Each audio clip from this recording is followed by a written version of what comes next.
بسم الله الرحمن الرحيم. سلام على آل ياسين. السلام عليك يا داعي الله ورباني آياته.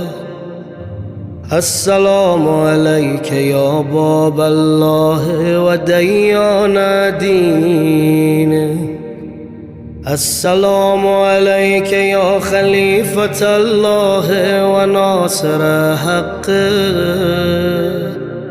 السلام عليك يا حجة الله ودليل إرادته. السلام عليك يا تالي كتاب الله وترجمانه. السلام عليك في آناء ليلك وأطراف نهارك. السلام عليك يا بقية الله في أرضه. السلام عليك يا ميثاق الله الذي أخذه ووكده. السلام عليك يا وعد الله الذي ضمنه.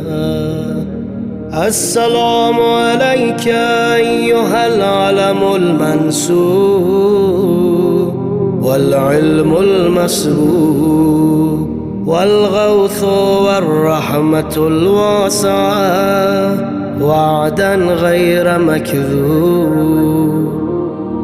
السلام عليك حين تقوم. السلام عليك حين تقعد.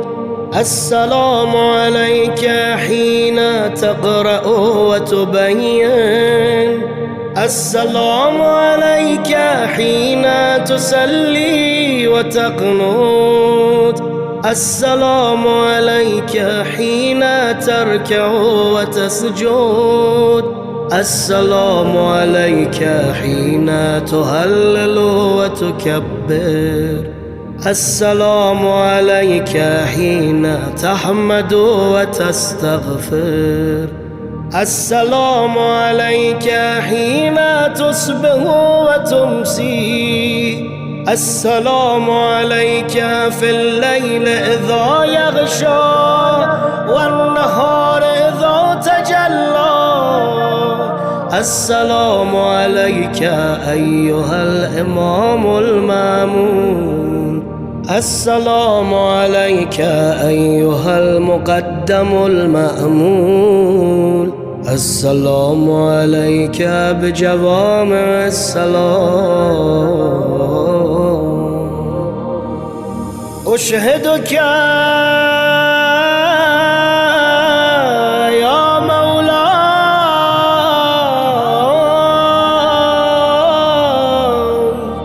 أني أشهد أن لا إله إلا الله وحده لا شريك له وأن محمدًا عبده ورسوله لا حبيب إلا هو وأهله.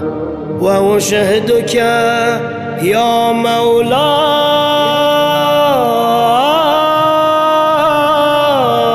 عليا أمير المؤمنين حجته والحسن حجته والحسين حجته وعلي بن الحسين حجته ومحمد بن علي حجته وجعفر بن محمد حجته وموسى بن جعفر حجته وعلي بن موسى حجته ومحمد بن علي حجته وعلي بن محمد حجته والحسن بن علي حجته.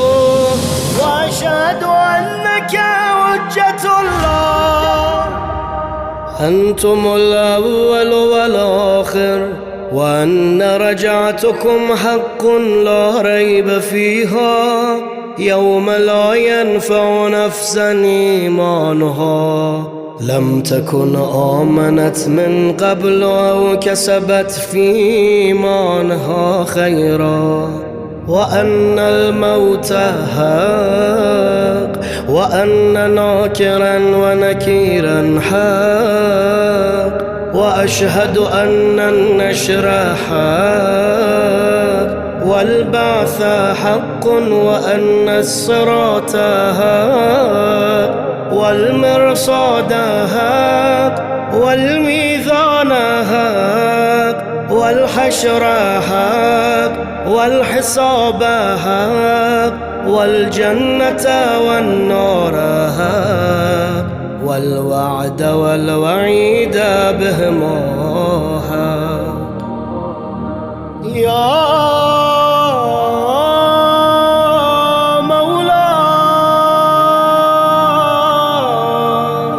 شقي من خالفكم وسعد من أطاعكم فاشهد على ما أشهدتك عليه وأنا ولي لك بريء من عدوك فالحق ما رضيتموه والباطل ما أسخطتموه والمعروف ما أمرتم به والمنكر ما نهيتم عنه فنفسي مؤمنة بالله وحده لا شريك له وبرسوله وبأمير المؤمنين وبكم يا مولاي أولكم وآخركم ونصرتي معدة لكم ومودتي خالصة لكم آمين